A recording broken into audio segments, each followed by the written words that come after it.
네, 감사합니다. 오늘은 이게 돈이 되는 기가라는 제목으로 말씀 전하도록 하겠습니다. 요즘 재벌집 막내 아들이 시청률이 20%가 넘으면서 우영우마저도 제치고 2022년에 가장 인기 있는 드라마로 등극을 하고 있습니다. 보신 분은 아시겠지만 현재에서 과거 80년대 역사 속으로의 이 환생이라는 독특한 구조를 지닌 드라마입니다. 특히 많은 현 시대 젊은이들이 이 드라마에 열광하고 있어요. 왜냐? 재벌가 회장님의 유명한 톡백, 오늘의 설교 제목이죠. 그래, 이게 돈이 되는 기가. 이 대사를 들을 때면 당시 먹거리를 걱정하고 멀리 몇 수를 내다보는 먼 미래에 투자를 한 회장님과 같은 존재가 오늘 심히 그리워진다고 합니다. 왜냐하면 여러분, 저성장과 무한 경쟁 시대를 살아가는 오늘날의 젊은이들에게는 폭발적인 일자리, 성장, 이것들을 제공했던 회장님과 같은 그런 존재가 꼭 필요하다는 것입니다. 실제 역사를 기반으로 한 이 드라마를 보면요, 그의 고민과 그의 판단 하나하나가 실제로 수십만의 직원들을 오랜 기간 동안 먹여 살렸고, 이 회장님을 믿고 따라온 임직원들의 삶도 실제적으로 나아졌다는 것입니다. 이 드라마의 관점은요, 삼성과 현대라는 재벌가가 걸어왔던 실제 역사적 사건들을 메인 모티브로 삼고 있습니다. 즉, 한 기업이 여러분 잘 되었던 비율에 대해서 알려주고 있습니다. 즉, 무슨 얘기입니까? 선대 회장님들과 같이, 왕 회장님들과 같이 해안가 투자 감각과 거기에 연이은 뚝심이 필요하다는 것입니다. 한 명의 인재가 10,000명, 나아가 10만 명을 먹여 살린다는 인재 경영 철학이 이 드라마의 바탕에 깔려 있습니다. 오늘 우리가 읽은 성경은요, 단순히 여러분 경제적인 관점의 성공뿐만 아니라 더 넓은 의미에서 성장과 성공에 대한 하나님의 나라의 비결을 우리에게 알려주고 있습니다. 성경은 단순히 한 기업의 흥망성쇠의 그 이유만을 알려주고 있지 않습니다. 성경을 읽은 각 개개인의 삶과 그가 속해 있는 모든 단체, 즉 가족과 직장과 교회와 나라의 내적, 외적인, 전인적인 흥망성쇠의 이유를 다 우리에게 제공해주고 있다는 것입니다. 정리하자면 삼성은 이병철, 이건희라는 대를 이은 뛰어난 왕 회장님들의 리더십이 있어서 오늘날 초인류 기업이 되었다고 합니다. 반면 온 인류의 역사를 관통하며 진리를 선포하는 성경, 즉 하나님의 말씀은 이렇게 이야기합니다. 우리의 욕심을 채우는 것에 있지 않고 그것은 하나님의 욕심을 우리가 채워드리는 것에 있다라고 그렇게 이야기하고 있습니다. 그리하면 하위 개념인 우리의 바라고 원하고 소망하는 것들은 자연스럽게 이미 다 채워지고 다 이루어지게 될 거다라고 말씀하고 있다는 것입니다. 여기서 여러분, 전자는 시대를 잘 만나서 드라마에서 보듯이 여러분 다음 차기 회장이 누가 되느냐에 따라서 그 성공 가도가 계속될 수도 있고, 아니면 여러분 쇠퇴 나락의 길을 걸을 수도 있는 인간적인 성공의 케이스입니다. 한마디로 차기 회장님 뽑기 운이 좋아서 시대가 인물을 만나야 이 성공의 방정식이 계속 성립할 수 있다는 것입니다. 후자는 어떻습니까 여러분? 어느 시대나 어느 나라에서나 어느 민족에게나 항상 설립되고 관찰되어지는 성공의 방정식이라는 것입니다. 운이 좋아야지만, 걸출한 인물이 태어나야지만, 그가 건자에 올라서 올바르고 현명한 결정을 내려줘야지만 이루어질 수 있는 제한적인 성공 방정식이 아니라는 것입니다. 왜입니까?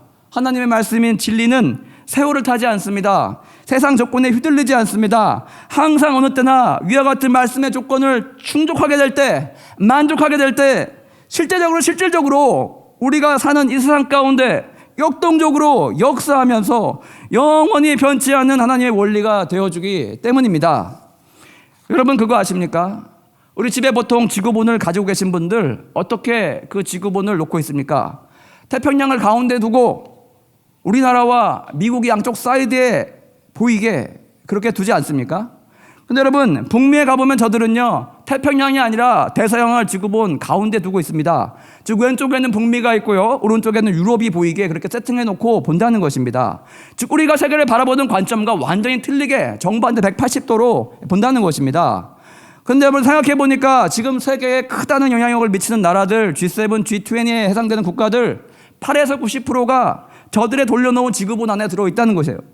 어찌 보면 여러분, 저들이 우리보다 더 현실적인 세계적인 감각을 지니고 살고 있는 것처럼 보입니다. 중국이나 일본, 한국이 그나마 세계에 알려지기 전까지 근현대사는요, 저들만의 리그였습니다. 세계의 부와 명예와 권력이 모두 유럽과 북미 두 대륙에 양분되어 있었어요. 특히 세계 최강 반열에 올라서 여러분 100년 가까이 그 지위를 유지하고 있는 미국을 보면 참 경이롭게 느껴집니다. 지금도 여러분 우크라이나 전쟁을 보십시오. 러시아가 쉽게 이기지 못합니다. 세계 경찰 역할을 자처하고 있는 미국이 개입하니까 그 힘센 러시아마저 쉽게 이기지 못한다는 것입니다. 왜 그렇습니까? 우리 한국 1년 국가 예산보다 2배나 많은 1,000조가 넘는 금액을 오로지 저들은요 국방력에만 쏟아붓고 있습니다. 제가 25년 전에 미군 부대에 가서 저들의 시설과 장비를 처음 접하게 되었을 때 제가 당시 피부로 느끼는 체감 그 정도는 한국보다 10배는 더 부유하고 힘이 센 나라라고 그렇게 느껴졌었습니다. 지난주에 저는 우리 교회에서 5분 거리에 있는 서교동 교회 KTNG 빌딩 뒤에 있는 KTNG 거리 뒤에 있는 서교동 교회를 방문해서 2시간가량 홀로 시간을 보내다 왔습니다. 그곳에 가면 여러분 언더우드 기념관을 40평 정도 되는 장소에 너무나 아름답고 훌륭하게 세팅해 놓고 있습니다. 서교동 교회가 언더우드를 기리고 자랑하는 것은 다 이유가 있습니다. 이 교회가 언더우드가 정동에 세운 세문안교회에 이어서 두 번째로 한국의 이 조선에 개척한 교회이기 때문입니다. 따라서 교회 역사가 이미 130년을 넘고 있습니다. 그곳에 가보니까 우리가 매주 걸어다니고 있는 이 지역에 대한 이야기도 풍성히 접할 수 있게 되었습니다. 여러분, 지금은 선교사 무덤의 대명사처럼 불리고 있는 저 양화진은요 사실 유명한 나루토였다고 합니다. 양화진이 여러 진들 중에서도 으뜸이었던 이유가 있었습니다. 그것은 바로 양화진이 바다에서 들어오는 배하고 강에서 들어오는 배가 만나는 바로 그런 장소였기 때문입니다. 그래서 여러분 그 한강에 있는 어느 포구보다 더 물동량이 많았다고 해요. 즉 여러분 제물포 즉 인천에서 당시 밀물대를 기다렸다가 물이 막 들어올 때 노를 저을 필요도 없이 배가 파도를 타고요 제물포에서 출발하게 됩니다. 그럼 어느 루트를 이용하냐? 강화도를 돌아서 파주에 있는 이산포를 거쳐서 한강으로 들어왔던 바닷배들이 있었다고 합니다. 이 바닷배들이 파도를 타고요 무동역으로 들어올 수 있었던 마지막 기착지가 바로 양화진까지였다고 합니다. 여러분 남한강 북한강이 만납니다. 어디서 만납니까? 두물머리 쭉 양수리에서 만납니다. 그래서 한강으로 들어오던 강을 타고 들어오던 수많은 강배들이 있었습니다. 그들의 마지막 기착지도 바로 양화진이었다고 합니다. 따라서 여러분 당시 양화진 지금의 절두산 언덕 아래는요 당시 운송을 관할하는 큰 관청 그 관청 역할을 했던 기와집이 즐비하게 있었다고 합니다. 여러분 양화진에서 내리는 세곡 많은 물품들이 평지인 우리 홍대 앞을 지나서 아현을 거쳐서 서대문을 통과해서 왕궁으로 그렇게 들어갔다고 합니다. 한 가지 더 우리 교회가 위치한 이 동네에서 우리가 알아야 될 것이 있습니다. 우리는 구역상 상수동에 속해 있지만요 홍대 앞 행정구역은요 보통 서교동 또는 동교동으로 나뉩니다. 이 동네 이름은요 한 다리에서 유래되었다고 해요. 지금은 여러분 복개되어 가지고 그 물줄기가 보이지 않아요. 하지만 홍대대로 즉 2호선이 지나가는 그 길을 따라서 북에서 남으로 개천이 흐르고 있었다고 합니다. 즉 홍대역에서요 합정역 방향으로 물이 흘러서 한강으로 들어갔다고 해요. 그리고 지금의 홍대 사거리 조금 남쪽에 그 개천을 건널 수 있는 다리가 하나 있었다고 해요. 다리. 여러분 그 다리가 한자로 어떻게 쓰입니까? 다리 교자를 쓰죠. 다리 교. 그 다리를 기준으로 왼쪽 즉 서쪽 방향을요 서교동이라고 불렀고 그 다리를 기준으로 오른쪽 동쪽 방향을 동교동이라고 불렀다고 합니다. 여러분 그 다리의 폭이 그렇게 넓거나 큰 다리가 아니어서 조그만 다리란 뜻으로 잔다리라고 불렀대요. 잔다리. 잔나비 아니에요. 잔다리. 그래서 여러분 서교동 교회 본래 이름도 그 교회 그 다리 이름을 따서 원래 잔다리 교회로 불리었다고 합니다. 어찌되었건 저는요 서교동 교회 언더우드 기념관에서 다시 언더우드와 조우하게 됐습니다. 그리고 2시간 가까이 그 삶에 대해 다시 묵상하게 됐어요. 85년으로 기억합니다. 85년이라고 하니까 재벌집 막내 아들 드라마 배경하고 똑같아 보이죠? 제가 말씀드리는 시간은 1985년이 아니고요 훨씬 더 먼저인 1885년을 이야기하는 것입니다. 여러분, 조미통상 수호 조약이 있고 난 이후에 첫 번째 선교사로 우리 언더우드가 한국에 발걸음을 내딛게 됩니다. 여러분, 근데 그거 아십니까? 당시 미국은요, 지금의 천조국과는 거리가 멀었습니다. 강대국 열강에 끼기는 했지만 전 세계를 주도하는 지금에 위치하는 확연히 달랐다는 것입니다. 당시 G7 모임이 있었다면 미국은요, 제일 끝에 속했을 거예요. 제일 마지막 6위나 7위권에 속하는 신흥 강국의 위치였어요. 당시 영토 굉장히 넓었지만 지금 남한 인구보다 적은 3천만 밖에 되지 않았다고 합니다. 그냥 여러분, 대략 국력이 현재 한국이 차지하고 있는 위치와 비슷했다라고 그렇게 보시면 좋을 것 같아요. 여러분, 그랬던 그 나라에 성령의 바람이 불었습니다. 1837년생인 D.L. 무디가 일구어놓은 미국의 3차 대부흥, 그 물결 속에서 자라난 59년생, 65년생들이 20대 청년이 되었을 때 저들은 대거 한국에 선교사로 오게 되었습니다. 한 세대 앞에 위대한 부흥사가 마련해놓은 여러분, 기름진 영적인 토양 속에서 무럭무럭 자라난 이 젊은이들이 대학생이 되었을 때 학생 자원운동을 벌이게 됩니다. 즉 자신의 시간과 물질과 삶을 그리스도께 온전히 드리기로 결심한 것이 미국, 북미, 동부, 미국과 캐나다 국경에 걸쳐가지고 커다란 유행과 같이 불길과 같이 번졌다는 것입니다.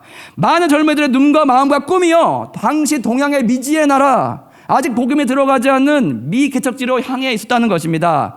저들이 신학과 의학과 인문학을 공부했던 이유는 선교사로, 목사로 잘 준비되어서, 의사로 잘 준비되어서 가기 위한 과정으로 그렇게 여길 뿐이었습니다. 실제로 당시 대부분 선교사님들은요, 20대 중후반에 한국에 도착했습니다. 저들은요, 그렇게 신학대학원을 졸업하고 목사 안수를 받자마자, 의사 면허를 받자마자 학교를 마치고 한국에 오게 되었다는 것입니다. 따라서 여러분, 저들은요, 대부분 신입이었어요. 초짜였어요.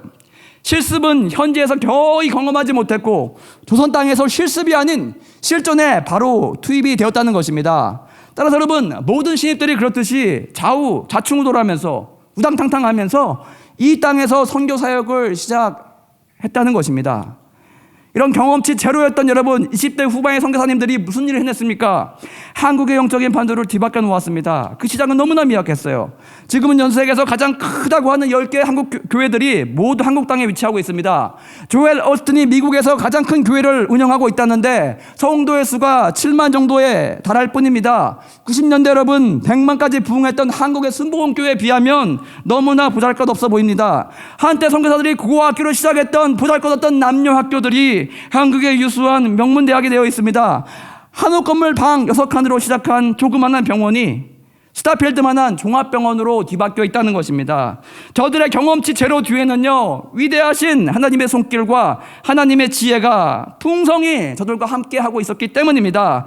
저들의 열정 뒤에는요, 본국에서 해외 선교, 즉 하나님 나라의 확장에 쏟아내면서 자신의 쓸 것들을 아끼고 그렇게 모금된 미국과 캐나다의 풍부한 해외 선교 자금이 있었기 때문입니다.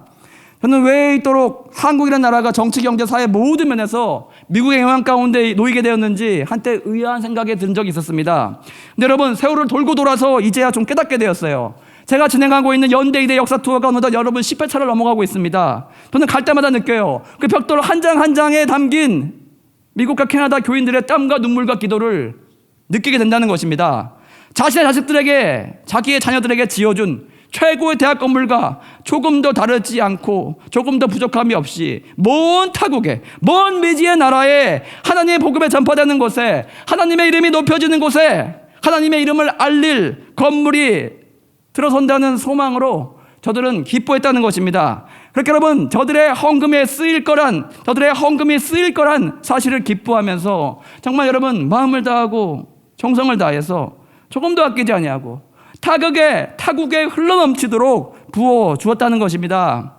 여기 여러분, 포항제철과 같이 제철 사업으로 큰 부를 이룩한 재벌이라 할 수 있는 클리브랜드 세브란스와 신세계 백화점 정용진 회장과 같이 백화점 사업으로 큰 돈을 번 워너메이커가 있었어요.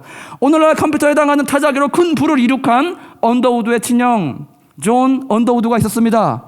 이와 같이 신실한 기독교 실업가들이 뒤를 받쳐 주었다는 것입니다.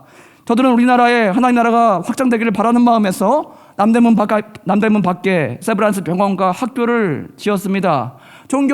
종로의 YMC 건물을 우리에게 주었고요. 연세대 본관과 부지를 지어주고 땅을 기부해 주었습니다. 여러분, 대만에 가면 딴수이라는 곳이 있습니다. 거기에 진리대학이 있어요. 대만의 1호 선교사인 캐나다 맥케이 선교사가 자기 살던 지역에 거둔 헌금을 모아서 지은 붉은 벽돌의 대학 건물이 아직도 아름답게 5채나 남아 있습니다. 영화 말할 수 없는 비밀을 보신 분은 아실 것입니다. 그것이 얼마나 아름다운 곳인 것을 여러분은 아실 것입니다. 저는 대만 선교 가면 마지막 날 꼭 이곳을 성도님들을 모시고 가서 대만 선교 역사 투어를 합니다. 혹시 이번에 대만 선교 가시는 분이 있다면 2월에 꼭 한번 동행했으면 좋겠습니다. 여러분, 이런 미국의 선교는요, 오늘날과 같이 미국이 세계 최고 부자의 나라가 되었을 때, 천주국이라 불리는 막강한 힘을 지녔을 때 이루어졌던 일이 아니라는 것입니다. 우리나라와 같이 여러분, 신흥 선진국의 위치에 진입했을 때 겨우 인구 3천으로 힘에 겹도록 하나님의 나라의 사람과 물질과 자원들을 보냈다는 것입니다. 그들은 저렇게 미래 먹거리, 즉 하나님 나라 확장에 투자를 했습니다. 그 결과 어떻게 됩니까, 여러분? 선교 역사 1885년으로부터 대략 한 50년 흐른 뒤부터 미국은 하나님으로부터 점점 멀어져간 저 유럽에 일어난 세계대전, 그 대전으로 인하여서 전쟁 특수를 누리게 됩니다. 그리함으로써 여러분, 유럽의 모든 부를 빨아들이면서 세계 초강대국의 위치로 올라서게 되었다는 것입니다. 여러분, 미국 다음으로 우리나라 가운데 큰 위치를 차지하고 있는 캐나다 선교사들을 봅시다. 하나님께서 캐나다가 이국에 와서 뿌린 그 물질에 대해서, 헌신에 대해서 하나님께서 받기만 하시고 입을 싹 닦으셨을까요? 관광 외에는 특별한 유명한 사업조차 없어 보이는 바로 그 나라입니다. 이 나라가 도대체 뭘로 먹고 사는지 잘 알 수가 없다는 거예요. 근데 여러분, 한때 그거 아십니까? 1년에 캐나다는 나라가 영어 수익으로만 벌어들이는 수입이 삼성이 1년에 벌어들이는 수입과 같았다고 합니다. 가끔 교회 집사님들과 이대 연대 캠퍼스를 돌아보면서 옛 건물들을 보면서 이렇게 묻습니다. 집사님, 저 건물 지금 우리가 건축한다면 얼마나 들까요? 현재 가치로 여기 있는 건물들 다 올리려면 수백억, 수천억 들지 않을까요? 여러분, 하나님께서 그 수백억, 수천억 이미 투자한 나라들에 우리 눈에 보이지 않는 그런 방법으로 이미 다 상환해 주셨습니다. 그 투자한 금액보다 지금은요, 몇백 배, 몇천 배 넘게 그렇게 하나님께서 부어 주시고 계시다는 것입니다.